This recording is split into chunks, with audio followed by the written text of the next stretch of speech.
جیسا کہ میری شان ہے. اور علماء محتاطین کہتے ہیں کہ تو اللہ کی طرف چل کر آئے تو اللہ کی رحمت تیری طرف دوڑ کر کے آتی ہے. آؤ نا خدا کی رحمت کو آواز دو, اللہ اکبر. اور شب برات میں تو یہ ہوتا ہے جیسے ہی سورج غروب ہوتا ہے, جیسے ہی سورج غروب ہوتا ہے اللہ تبارک و تعالی غروب آفتاب ہی سے پہلے آسمان پر تجلی کرتا ہے, پہلے آسمان پر نزول اجلال فرماتا ہے اور پکار پکار کر اپنے گنہگاروں کو کہتا ہے اے گنہگاروں آؤ توبہ کرو تاکہ میں تمہیں معاف کروں. اے روزی کے طلب کرنے والوں روزی طلب کرو تاکہ میں تمہیں روزی عطا کروں. اے اولاد کے مانگنے والوں اولاد مانگو تاکہ میں تمہیں اولاد عطا کروں. اے محروموں محرومی سے نجات طلب کرو تاکہ میں تمہیں نجات عطا کروں. آپ سوچو تو صحیح, شب برات میں غروب آفتابی سے یہ صدائیں شروع ہو جاتی ہے, لیکن ہمارا حال یہ ہے ہم نہانے میں مصروف, کپڑے پہننے میں مصروف, خوشبو لگانے میں مصروف, آنکھ سرما لگانے میں مصروف, اور یہ سارے سنگھار کرنے کے بعد پھر گلیوں میں گھومنے میں مصروف. آپ سے پوچھتا ہوں نہانا تو اس لیے تھا تاکہ ہم عبادت کا اہتمام کرتے, سرما تو اس لیے لگانا تھا ہم اللہ کی بارگاہ میں جانے والے ہیں, عطر اس لیے لگانا تھا تاکہ ہم اللہ کی بارگاہ میں کھڑے ہونے والے ہیں. عطر سرما اور نہا کر ہمیں گھومنے کے لیے باراتیوں کی طرح نہیں بھیجا گیا تھا, بلکہ ہمیں عبادت کے لیے کھڑے ہونا تھا, وہاں گڑگڑانا تھا. لیکن افسوس وہ عبادت کی رات بھی ہم گھومنے میں بات کرنے میں ضائع کر دیتے ہیں. اب تو پتہ نہیں کیا کیا چل پڑا, کہیں پٹاخے پھوڑے جاتے ہیں, کہیں آتش بازی کی جاتی ہے. اللہ اکبر. میرے بھائی شب برات ضائع کرنے کے لیے نہیں ہے. میرے آقا فرماتے ہیں اس رات سب بخش دیے جاتے ہیں, چند بد نصیبوں کے بلکہ کم نصیبوں کے علاوہ, چند کم نصیبوں کے علاوہ بدبختوں کے علاوہ سب بخش دیے جاتے ہیں. جن کو نہیں بخشا جاتا وہ دو مسلمان جو ایک دوسرے کے لیے دل میں کینہ رکھتے ہیں, ایک دوسرے کے لیے کینہ رکھتے ہیں, ان کو نہیں بخشا جاتا. اور بڑی معذرت کے ساتھ آپ نے داڑیاں ہم نے داڑیاں لمبی کی, کپڑے بھی خوبصورت, ٹوپیاں بھی خوبصورت, امامے کے پیج بھی خوبصورت, سب خوبصورت, کیا دل بھی خوبصورت ہے ہمارا؟ ایک بھائی دوسرے بھائی کے لیے دل میں کینہ لے کر بیٹھا ہے, کینہ اتنا دل میں بڑھ گیا کہ اپنے امام کے لیے بھی ہمارا دل صاف نہیں ہے. یہ ہے کہ نہیں؟ پڑوسیوں کے لیے بھی دل میں کینہ. اور شب برات کی تیاری, شب برات سے پہلے میرے عزیز اپنا دل صاف کر. آپ سے پوچھتا ہوں اگر کوئی بغل میں سور لے کر آئے تو کیا اسے مسجد میں داخل ہونے دو گے؟ بولو نا. کوئی بغل میں کتا لے کر آئے اسے مسجد میں آنے دو گے؟ نہیں نا. تو جب بغل میں کتا اور سور لے کر کوئی آئے تو اس کو مسجد میں نہیں آنے دیتے, تو اپنے دل میں یہ تکبر کا اور کینے کا کتا اور سور کب تک لے کر پھرتے رہو گے؟ جملے سخت ہو تو معاف کر دینا, لیکن سور کی نجاست اتنی نہیں جتنے کینے کی نجاست ہمارے دل کے اندر ہے. کیونکہ سور کی نجاست لگ جائے تو پانی سے صاف ہو سکتی ہے, لیکن یہ دل کے اندر جو کینے کی نجاست ہے نا, گھمنڈ کی نجاست ہے نا, یہ 7 سمندر کا پانی بھی کبھی دھل نہیں سکتا. تو دل کیوں صاف نہیں کرتے؟ اور یاد رکھنا اتنا بڑا ہزاروں کا مجمع ہے, میں ہاتھ نہیں اٹھاؤں گا گناہ کے اظہار کے لیے, لیکن اپنے اپنے من میں ڈوب کر سوچو کہ میرے دل میں کتنا کینہ بھرا ہے. اللہ کے رسول علیہ السلام فرماتے شب برات میں سب کی مغفرت ہے, کینہ رکھنے والوں کی نہیں. ان کے اعمال بھی اللہ واپس کر دیتا ہے. ان کے دلوں میں تو کینہ ہے, واپس لے جاؤ ان کے اعمال. ان کے سر کے اوپر سجدہ نہیں جاتا, ان کے سر کے اوپر ان کی دعائیں نہیں جاتی. لوگ کہتے ہیں مولانا میری دعا قبول نہیں ہوتی. تیرے دل کو تو دیکھ, جسم کی جنابت کو دور کرنے کے لیے تو نہا رہا ہے, یہ دل کی جنابت تو کب دور کرے گا؟ یہ دل کی گندگی میرے بھائی کب دور کرے گا؟ اور سن لو, مومن کے دل میں کینہ نہیں ہوتا, اپنا دل پاک کرو.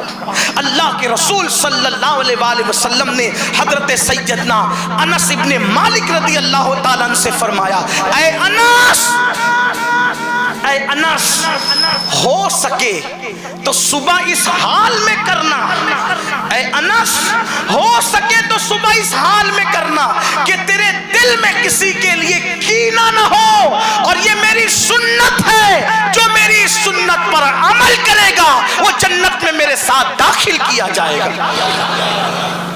نکال دو دل سے کینہ، اور کینہ نکالنے کا آسان طریقہ بتا دوں۔ مثال کے طور پہ کسی کے لیے دل میں کینہ ہے، اب دل میں کینہ ہے تو کیوں ہے؟ کیوں کینہ ہے دل میں؟ اس نے آپ کو ستایا، توجہ کرنا، اس نے آپ کو ستایا، آپ اس سے لڑ نہیں پائے تو دل میں کینہ آ گیا۔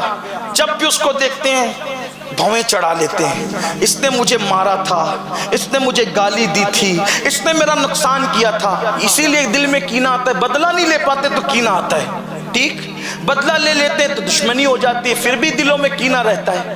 اتنا سوچو، سیدنا فاروق اعظم جب آپ کے وصال کا وقت، شہادت کا وقت آیا تو آپ کو ایک شخص نے کھنجر سے مارا۔ دیکھیے دلوں سے، مومنوں کے لیے دل کتنا صاف۔ فاروق اعظم پوچھتے ہیں مجھے کس نے کھنجر مار کے شہید کیا؟ تو لوگوں نے کہا ایک مجوسی تھا، آتش پرست تھا۔ آپ نے کہا الحمدللہ۔ لوگوں نے کہا اس پر الحمدللہ کا مطلب کیا؟ کہا اللہ کا شکر ہے مجھے کسی مسلمان نے نہیں مارا، اگر مجھے مارتا تو میری وجہ سے وہ جہنم میں جاتا۔ اللہ کا شکر ہے میری وجہ سے کوئی مسلمان جہنم میں نہیں جائے گا۔ اب آپ سے پوچھتا ہوں ہمارے دل میں کینہ کیا؟ مجھے ستا رہے نا، بری موت مرے، کتے کی موت مرے، اس کا یہ نقصان ہو، اس کا وہ نقصان ہو۔ میں کہتا ہوں میرے عزیز، اور اگر کوئی بیمار پڑ گیا، ہاں مجھے بہت ستایا تھا نا اسی لیے بیمار پڑا ہے، میرے بھائی تو کون ہے؟ بلکہ یہ دعا کرو اللہ اس نے مجھے ستایا، میں تیرے لیے اس کو معاف کرتا ہوں، کیونکہ میری وجہ سے اس پہ مصیبت نہیں آنا چاہیے، میری وجہ سے اس پہ تکلیف نہیں آنا چاہیے۔ میرے بھائیوں ہم نے اپنے بزرگوں سے سیکھا کیا ہے؟ مولا کائنات کو ابن ملجم نے حملہ کیا، دیکھو اللہ والوں کا انداز۔ ابن ملجم جیسا بدبخت، پلید، جہنمی، اس نے مولا کائنات پہ حملہ کیا، اس پکڑا گیا۔ جب پکڑا گیا تو مولا کائنات نے اپنے شہزادوں سے کہا مجھے پیاس بہت لگ رہی ہے، جلدی سے مجھے پانی پلاؤ۔ تو پانی کے اندر شکر ملا کر، وہ شکر کا پانی جسے ہم شربت کہہ لیں، وہ مولا کائنات کو پیش کیا۔ مولا کائنات نے وہ کٹورا لیا، اپنے منہ کے قریب کیا، اور قریب کرنے کے بعد جیسے ہی قریب کیا تو سامنے سے آواز آئی۔ وہ قاتل جو سامنے کھڑا تھا، لوگ اس کو پکڑے ہوئے تھے کہ اگر مولا کی شہادت ہو جائے تو پھر اس کا شریعت نے جو حکم دیا وہ کام کیا جائے۔ تو وہ سامنے کھڑا تھا، اس نے کہا علی علی، آپ جانتے ہیں نا کہ مار کھانے والے سے زیادہ محنت مارنے والے کو لگتی ہے، کیونکہ آپ تو بہت تلوار چلا چکے ہیں، مارنے والے کو محنت زیادہ لگتی ہے۔ جب آپ کو اتنی پیاس لگی ہے تو اندازہ کرو مجھے کتنی پیاس لگی ہوگی، مجھے بھی تو پیاس لگی ہے۔ مولا کائنات نے منہ کے قریب وہ کٹورا تھا، وہ اپنے شہزادے امام حسن کے ہاتھ میں دیا، فرمایا پہلے اس کو پلاؤ، بعد میں ہم پئیں گے۔ قاتل کے لیے، قاتل سامنے کھڑا ہے، فکر یہ ہے ہم نے کیا سیکھا، اپنے بزرگوں سے ہم نے کیا سیکھا؟ میرے آقا صلی اللہ علیہ وآلہ وسلم کے دیوانوں، آؤ اللہ کے نبی صلی اللہ علیہ وآلہ وسلم کی زندگی کا جائزہ لو۔ ایک مرتبہ ابو جہل اپنے دوستوں سے مشورہ کرتا ہے کہ ہم نے محمد کو قتل کرنا ہے، روح فدا صلی اللہ علیہ وآلہ وسلم، ہم نے انہیں قتل کرنا ہے۔ لوگوں نے کہا کیسے قتل کریں گے، قتل کرنے کا طریقہ کیا ہوگا؟ تو دیکھیے دشمن کو میرے آقا کے اخلاق پہ کتنا اعتبار تھا، اعتماد تھا۔ اس نے کہا میں بیماری کا ڈھونگ رچاؤں گا، میں بیماری کا ڈھونگ رچاؤں گا، آپ لوگ مکے میں اس بات کا اعلان کر دو کہ ابو جہل بیمار ہو گیا، ابو جہل بیمار ہو گیا۔ تو کہا اس سے کیا ہوگا؟ کہا محمد عربی روح فدا صلی اللہ علیہ وآلہ وسلم کی عادت ہے کہ جو بھی بیمار پڑتا ہے وہ اس کو دیکھنے کے لیے جاتے ہیں، چاہے دوست بیمار پڑے تو جاتے ہیں، دشمن بیمار پڑے تو جاتے ہیں، تو وہ آئیں گے مجھے دیکھنے کے لیے۔ تو پھر ہم کیا کریں گے؟ ایک گہرا سا کنواں کھودیں گے، اور کنواں کھود کر کے اس پر تختے رکھ دیں گے، ایک تختے میں رسی ڈال دیں گے اور میں اس کو بستر میں لے کے لیٹ جاؤں گا۔ جیسے ہی محمد عربی اس تختے پہ قدم رکھیں گے گے ہم وہ تختہ کھینچ لیں گے، جیسے ہی کھینچ لیں گے تو اس گڑھے کے اندر محمد عربی گر جائیں گے اور معاذ اللہ اندر چلے جائیں گے، ہم وہ تختہ لگا دیں گے اور اس کا منہ بند کر دیں گے۔ اس طریقے سے معاذ اللہ محمد عربی روح فدا صلی اللہ علیہ وآلہ وسلم کا خاتمہ ہو جائے گا۔ آپ پہلے غور کریں کہ اللہ اکبر، ایک دشمن کو کتنا یقین ہے میرے آقا پر کہ میں بیمار پڑوں گا تو مجھے دیکھنے کے لیے وہ آئیں گے، اور اس نے سارا پلان سیٹ کیا، اور پھر وہ جھوٹ موٹ کا بیمار بھی پڑ گیا، اس کی بیماری کا چرچا بھی مکے میں ہو گیا، اور پھر یہ ہوا قربان میرے آقا کو جب خبر ملی کہ ابو جہل بیمار ہے تو میرے سرکار اس کو دیکھنے کے لیے اس کے گھر کی طرف بھی آئے۔ جیسے ہی دروازے پہ پہنچے جبریل امین آئے اور عرض کی یا رسول اللہ، اللہ کی حکمت یہ کہ آپ یہیں سے اب واپس ہو جائیں۔ توجہ کرنا، کیا کہا؟ اللہ کی حکمت یہ کہ آپ یہیں سے واپس ہو جائیں۔ اب یہاں پہنچ کر کچھ لوگ یہ باتیں کرتے، اگر ان کو علم غیب ہوتا تو وہ وہاں تک کے کیوں آتے؟ میں کہتا ان کو علم غیب آپ کے علم میں نہیں، تو اللہ کو تو علم غیب ہے، گھر سے چلے تو گھر پر ہی روکنا چاہیے تھا، گھر پہ نہیں روکا، اللہ نے ابو جہل کے دروازے پہ روکا کہ آپ واپس ہو جائیں۔ تو اللہ کے ہر کام میں حکمت ہے، نبی پہ اعتراض نہ کیا کرو، نبی کے حوالے سے اس طرح کی باتیں نہ کیا کرو، یہ بے ادبی ہے۔ اللہ نے محبوب کو کتنا دیا وہ خود فرماتا ہے، علمہ شدید القوا، وہ قوت والے نے اپنے محبوب کو سکھایا، اور کتنا سکھایا، وعلمک ما لم تکن تعلم وکان فضل اللہ علیک عظیما، جو کچھ آپ نہیں جانتے تھے وہ سب کچھ ہم نے آپ کو سکھا دیا۔ اللہ اکبر۔ اور یہاں باتیں ہوتی ہیں، ان کو تو اتنا ہی پتا، ان کو تو اتنا ہی پتا۔ میرے عزیز ایسی باتیں نہ کیا کر، جب تو اپنے باپ کے لیے ایسی بات نہیں کرتا تو رسول پاک کے لیے جن کا کلمہ پڑھتا ہے ان کے لیے ایسی باتیں کیوں کرتا ہے؟ اس سے تیری بدبختی ظاہر ہوتی ہے، اس سے تو جہنم کی طرف پڑتا ہے، اس سے تیری تباہی کا سامان پیدا ہوتا ہے۔